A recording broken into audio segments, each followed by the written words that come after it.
नमस्कार, मी डॉक्टर स्मिता पाटील. मी PHD clinic Pune ह्या क्लिनिकमध्ये चीफ होमिओपॅथिक कन्सल्टंट आणि न्यूट्रिशनिस्ट आहे. सो आजच्या व्हिडिओमध्ये आपण हायपोथायरॉईड ह्या आजाराबद्दल बोलणार आहोत.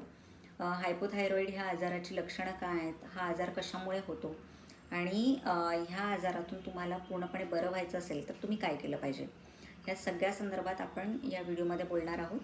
तर हा व्हिडिओ तुम्ही संपूर्णपणे बघा आणि माझ्या चॅनलला सबस्क्राईब करायला विसरू नका. सो हायपोथायरॉइडिझम म्हणजे काय? सो थायरॉईड ग्लँडचं फंक्शन किंवा कार्य करण्याची क्षमता जेव्हा कमी होते त्याला आपण हायपोथायरॉईड असं म्हणतो.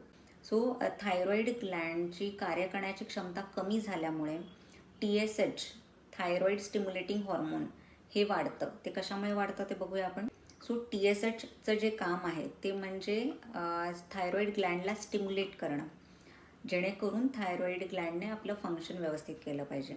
सो जेव्हा हायपोथायरॉईडमध्ये थायरॉईडचं फंक्शन कमी होतं त्यावेळेला बॉडीला TSH हे जास्त प्रमाणात सिक्रेट करावं लागतं आणि त्यामुळे TSH म्हणजे थायरॉईड स्टिम्युलेटिंग हॉर्मोन ह्याची मात्रा शरीरामध्ये वाढायला लागते. सो आता आपण बघूया हायपोथायरॉइडिझम होण्याची काय काय कारणं आहेत. त्यातलं पहिलं जे आहे कारण ते म्हणजे ऑटो इम्युन डिसऑर्डर. ह्याला हशीमोटोज हायपोथायरॉइडिझम असं म्हणतात. सो 90% पेशंट्समध्ये हे ऑटो इम्युन डिसऑर्डर म्हणजे हशीमोटोज हायपोथायरॉइडिझम हेच कारण असतं. सो हशीमोटोज थायरॉईड किंवा ऑटो इम्युन कंडिशन म्हणजे काय? सो आपली इम्युन सिस्टम जेव्हा डिस्टर्ब होते त्यावेळेला ती थायरॉईड ग्लँडवर अटॅक करायला लागते आणि त्यामुळे थायरॉईडचं फंक्शन हे कमी होतं आणि म्हणून हायपोथायरॉइडिझम हा आजार होतो. सो असं का होतं? सो हे ऑटो इम्युन डिझीज किंवा हा हशीमोटोज हायपोथायरॉइडिझम हा का होतो? त्याचं कारण जे आहे ते म्हणजे स्ट्रेस.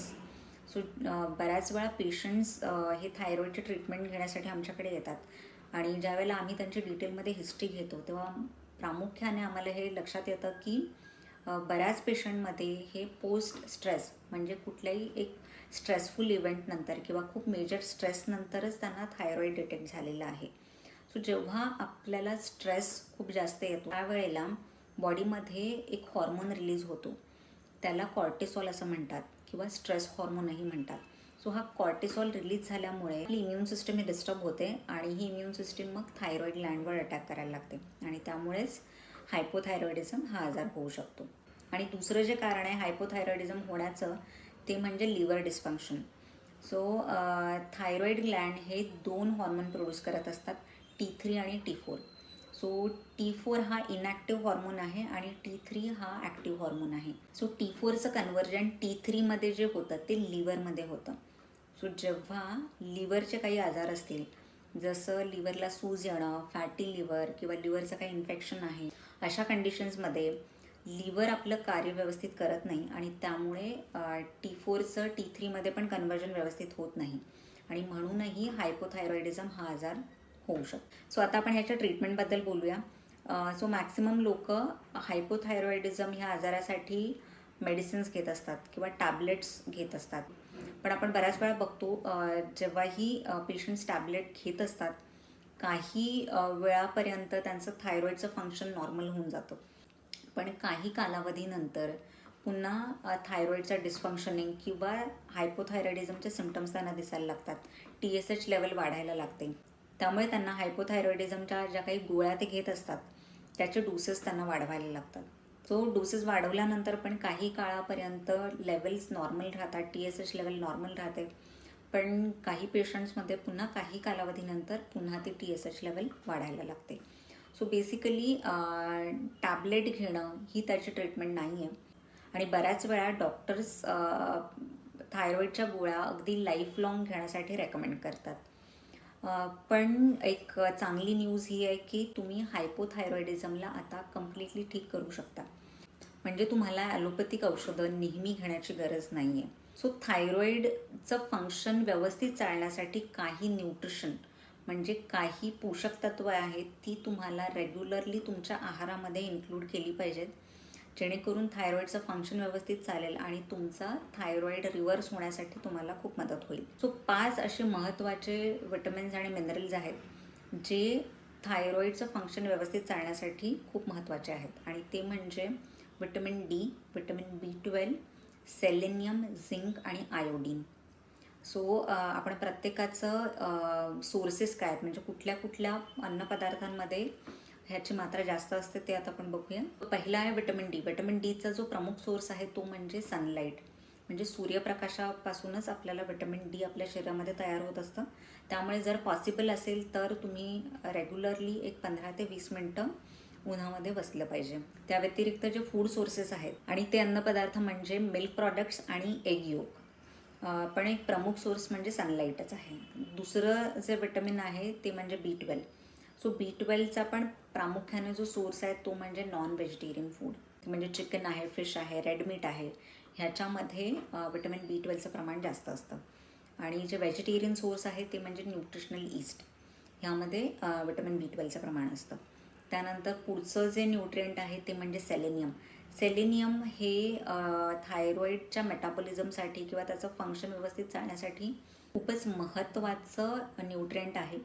आणि सेलेनियम ज्या ज्या अन्नपदार्थांमध्ये असतात ती अन्नपदार्थ ते म्हणजे सीड्स, स्पेशली सनफ्लावर सीड्स, सूर्यफुलाच्या ज्या बिया असतात त्याच्यामध्ये सेलेनियमचं प्रमाण भरपूर असतं. त्यानंतर एग्ज, अंड्यामध्ये सेलेनियमचं प्रमाण असतं. त्यानंतर मशरूम्स, ह्याच्यामध्येही सेलेनियमचं प्रमाण भरपूर प्रमाणात असतं. त्यामुळे हे सगळे अन्नपदार्थ तुम्ही तुमच्या रेग्युलर आहारामध्ये जरूर इन्क्लूड करा. त्यानंतर पुढचं जे न्यूट्रिएंट आहे ते म्हणजे झिंक. झिंक हा एक मिनरल आहे आणि झिंक पण थायरॉईडच्या फंक्शनिंगसाठी, थायरॉईडच्या मेटाबॉलिझमसाठी खूप महत्त्वाचं आहे. आणि झिंक ज्या ज्या अन्नपदार्थांमध्ये असतं ते म्हणजे again non vegetarian food, sea food, specially shellfish, ह्याच्यामध्ये झिंकचं प्रमाण भरपूर असतं. त्यानंतर रेड मीट, एग्ज, ह्याच्यामध्ये झिंकचं प्रमाण भरपूर असतं. आणि जे व्हेजिटेरियन सोर्सेस आहेत ते म्हणजे नट्स, म्हणजे जे काही आल्मंड्स आहेत, वॉलनट आहे, कॅशू आहे, ह्याच्यामध्येही झिंकचं प्रमाण असतं. त्यानंतर लास्ट जे आहे ते म्हणजे आयोडीन. सो आयोडीनचं सगळ्यात बेस्ट सोर्स जो आहे तो म्हणजे आयोडाईज सॉल्ट. जे काही आपल्या घरामध्ये टेबल सॉल्ट, आपण जे काही मीठ वापरतो ते आयोडीनयुक्त मीठ जर तुम्ही वापरलं तर आयोडीनची जे काही रिक्वायरमेंट असते किंवा आपल्या शरीराला जी गरज असते ती आपल्याला त्यातून जरूर मिळून जाते. खूप लोक मीठ हे खूप कमी प्रमाणात खातात, पण असं करू नये. आपल्याला जेवढी गरज आहे तेवढं सॉल्ट किंवा तेवढं मीठ आपण जरूर घेतलं पाहिजे. आणि साधं मीठ वापरण्यापेक्षा तुम्ही नेहमी आयोडाईज सॉल्ट वापरत जा. सो आता मी तुम्हाला हायपोथायरॉईडबद्दल एक मिथ आहे त्या संदर्भात बोलणार आहे. बरेच डॉक्टर क्रुसिफेरस व्हेजिटेबल खाण्यासाठी मनाई करतात. क्रुसिफेरस व्हेजिटेबल म्हणजे कॉलीफ्लॉवर, कॅबेज, ब्रॉकली, ह्या सगळ्या भाज्या खाण्यासाठी मनाई करतात. पण असं नाही आहे. तुम्ही ह्या भाज्या जरूर खाऊ शकता. फक्त या भाज्या खाताना तुम्ही कच्च्या नका खाऊ. तुम्ही जर त्या कुक करून खाल्ल्या तर तुम्हाला इनफॅक्ट थायरॉईड रिव्हर्स करण्यासाठी त्याचा फायदा होईल. त्यामुळे या भाज्या तुम्ही कम्प्लिटली बंद करू नका. त्या तुम्ही स्टीम करून किंवा कुक करून जरूर खाऊ शकता. ह्यामुळे तुमची इम्युन सिस्टम पण व्यवस्थित राहते, तुमचे हॉर्मोन्स लेवल व्यवस्थित राहतात. त्यामुळे या भाज्या तुम्ही नक्की तुमच्या आहारामध्ये इन्क्लूड करा. आणि लास्ट म्हणजे जर तुमचा आजार खूप क्रॉनिक असेल, खूप वर्षापासून तुम्हाला हे हायपोथायरॉईड हा आजार असेल तर तुम्ही होमिओपॅथिक ट्रीटमेंट घेऊ शकता. होमिओपॅथिक ट्रीटमेंट अशा क्रॉनिक आजारासाठी खूप हेल्पफुल आहे. त्यामुळे तुम्हाला पण जर हा हायपोथायरॉईडिझम हा आजार पूर्णपणे बरा करायचा असेल तर तुम्ही तुमच्या जवळच्या होमिओपॅथिक डॉक्टरला जरूर कन्सल्ट करा आणि त्यासोबत या सगळ्या न्यूट्रिशनवर पण तुम्ही जरूर लक्ष द्या. सो आम्ही आमच्या क्लिनिकमध्ये असे बरेच पेशंट होमिओपॅथिक ट्रीटमेंट आणि त्यांचं न्यूट्रिशन करेक्शननी कम्प्लिटली ठीक केलेले आहेत. So thank you for watching this video. आणि हा व्हिडिओ जर तुम्हाला इन्फॉर्मेटिव्ह वाटला असेल तर माझ्या चॅनलला जरूर सबस्क्राईब करा. सो हेल्दी खा, हेल्दी राहा आणि स्वतःची काळजी घ्या. बाय.